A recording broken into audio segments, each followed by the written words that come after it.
বিসমিল্লাহির রহমানির রহিম। আসসালামু আলাইকুম প্রিয় ভিউয়ার্স, আশা করি মহান আল্লাহর রহমতে যে যেখানে আছেন ভালো আছেন, সুস্থ আছেন। সবার সুস্থতা কামনা করে আরও একটি শত্রুকে পঙ্গু করার ভিডিও নিয়ে আসছি।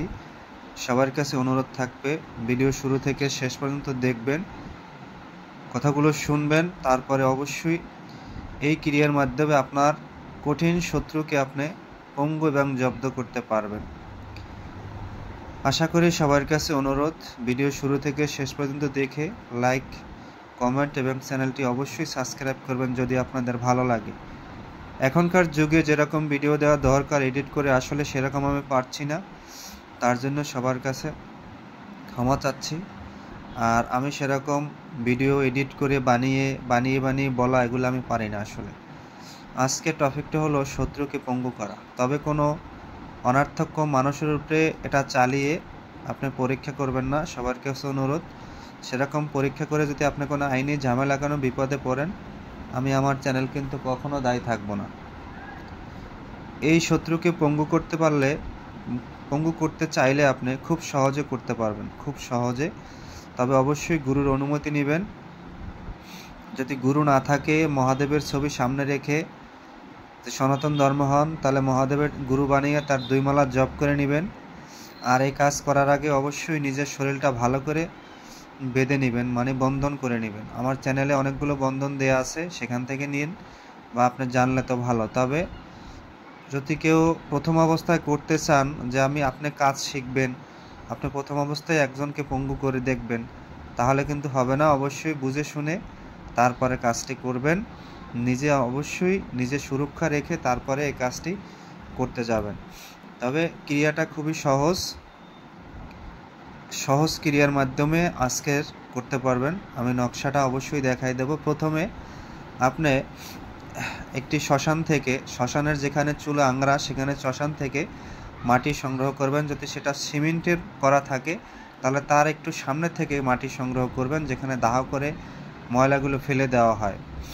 সেখান থেকে মাটি সংগ্রহ করবেন। শ্মশান থেকে মাটি এনে সেই মাটি দিয়ে একটি পুতুল তৈরি করবেন, একটু বড় সড়ো একটি পুতুল তৈরি করবেন। পুতুলটি তৈরি করা হয়ে গেলে আপনি রোদ্রে শুকাবেন। 1 সপ্তাহ এই পুতুলটি রোদ্রে আপনি শুকাবেন। তবে একটু ছায়া দেখে, কোনো হালকা রৌদ্র পরে এমন করে শুকাবেন। শুকানোর পরে এই নকশাটি আপনি মেশকো জাফরান কালির সাথে বৃষ্টির পানি মিশিয়ে আপনি এই নকশাটি ওই পুতুলের বুকে অঙ্কন করবেন।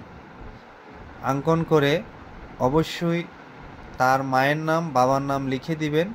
তারপরে জ্বলন্ত আগুনে এই পুতুলটি আপনি ফেলে দিবেন। তবে পুতুলটি প্রাণ প্রতিষ্ঠা অবশ্যই করে নেবেন।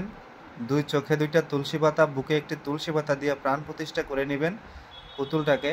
প্রাণ প্রতিষ্ঠা মন্ত্র আমার চ্যানেল দেয়া আছে, প্রাণ প্রতিষ্ঠা করে নেবেন।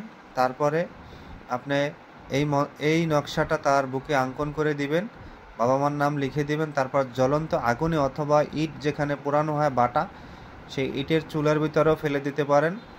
আর যদি তা না পারেন, কাছাকাছি না থাকে, তাহলে অবশ্যই জ্বলন্ত আগুনে ফেলবেন। তবে সবার কাছে অনুরোধ থাকবে, কোনো মানুষকে অনর্থক কষ্ট দেওয়ার জন্য এই কাজটি করবেন না। আপনি পঙ্গু বানাতে চান, কোন অংশ তার পঙ্গু বানাবেন, সে হাতটা অথবা পাটা একটু ভেঙে দিবেন এবং আপনার নিয়ত থাকবে যে আমি এইটা পঙ্গু করতে চাই, তাহলেই সেটা হয়ে যাবে। অবশ্য এই কিতাবে ফেরাউন যে কিতাবটা, এটার কার্যক্ষমতা খুব ভালো।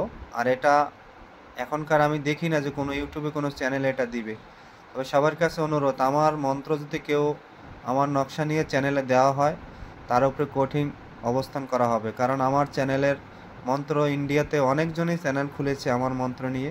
এটা ভাই আপনারা করবেন না। আশা করি নিয়মটা সবাই বুঝতে পারছেন। নিয়মটা খুবই ভালো।